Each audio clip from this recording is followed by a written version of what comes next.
Welcome to my channel Rudransh Men's Classes. Now we will start exercise 4.1 of chapter 4 linear equation in two variable. Linear equation in two variable. हमें पता है linear equations कैसी होती हैं, जो ax plus b is equal to इस form में होती हैं, is equal to c इस फॉर्म में होंगी, उसको हम क्या बोलते हैं linear equation. अब linear equation आया कहाँ से? पोलिनोमियल से. पोलिनोमियल्स में जब highest degree of variable is equal to 1 होती थी, तब हम उसको क्या बोलते थे? Linear polynomial.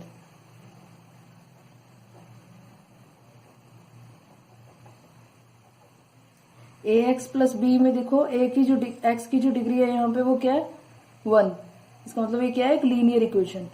यहाँ पे a can not be equal to 0. a कभी भी 0 नहीं होगा. अगर 0 हुआ तो फिर ये लीनियर टर्म ही खत्म हो जाएगी. तो इसको कहते हैं linear equation in one variable. जैसे कोई एग्जांपल ले लेते हैं, a की जगह ले लेते हैं 1, a इज इक्वल टू 1 ले लेते हैं, b इज इक्वल टू 3 और c इज इक्वल टू 5. तो इसमें पुट करके देखो लीनियर इक्वेशन बनाएंगे. 1 into x plus 3 is equal to 5. तो x plus 3 is equal to 5 बन गई एक लीनियर इक्वेशन. x की पावर क्या है? 1. और क्या बना सकते हैं? जैसे 5x plus 3 is equal to 2. और यहाँ पे c हम ऐसे भी रख सकते हैं ax plus b is equal to 0.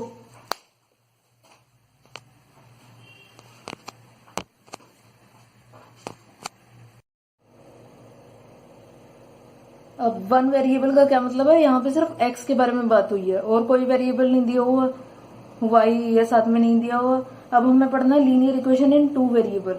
वो किस फॉर्म में होगा? ax plus by plus c is equal to 0, जहां a, b और c क्या होंगे?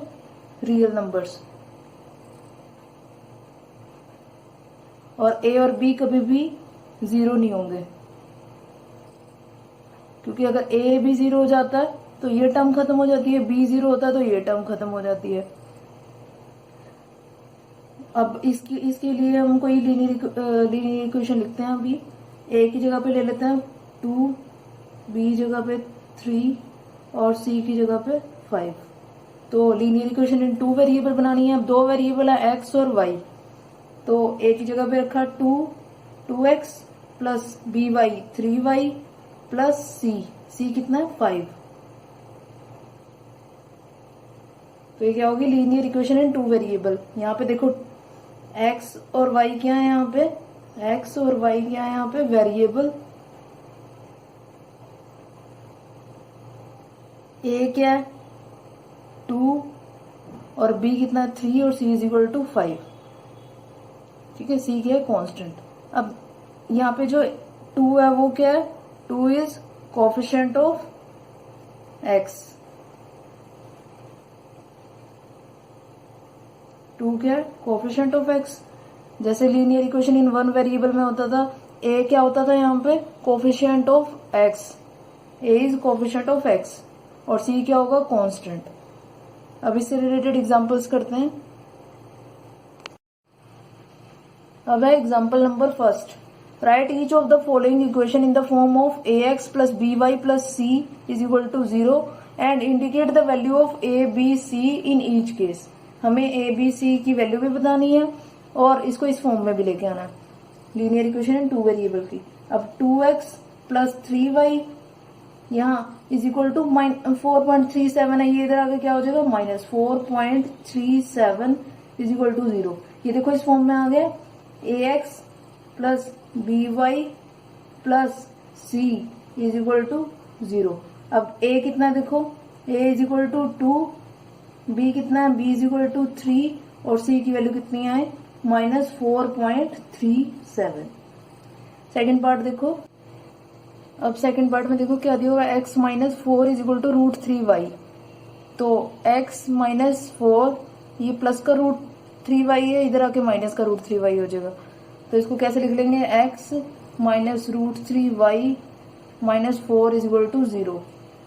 तो ए एक्स ये वाली फॉर्म होती है a x plus b y plus c is equal to 0।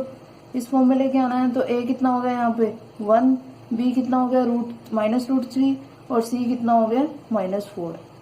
अब थर्ड पार्ट में 4 is equal to 5x minus 3y, 5x minus 3y plus का 4 है, इधर आके माइनस का 4 इज इक्वल टू 0। ए कितना हो गया 5, बी -3, सी -4। अब फोर्थ पार्ट दिया हुआ है इसका। फोर्थ पार्ट में क्या है 2x is equal to Y, तो इसको 2x माइनस वाई प्लस 0, सी तो है नहीं हमारे पास तो सी को हम 0 लेके चलते हैं, इज इक्वल टू 0। ए की वैल्यू कितनी आ जाएगी 2, बी की -1 क्योंकि y का कोफिशिएंट क्या है यहाँ पे -1 और c इज इक्वल टू 0। अब example number second, write each of the following as an equation in 2 variable. Equation in 2 variable किस फॉर्म में होती है ax plus b y plus c is equal to 0। तो यहाँ x कितना दिया हुआ है x इज इक्वल टू -5, ये प्लस का 5 हो जाएगा, इधर आके उधर कितना रह जाएगा 0। x तो दिया है, y की कोई टर्म नहीं दी हुई, तो y क्या हो गया यहाँ पे b इंटू 0, y को 0 लेके चलते हैं और c कितना दिया हुआ 5। तो x a कितना हो गया यहाँ पे 1 और b की तो कोई वैल्यू आएगी 0 ही होगी पूरी, तो c कितना हो जाएगा 5।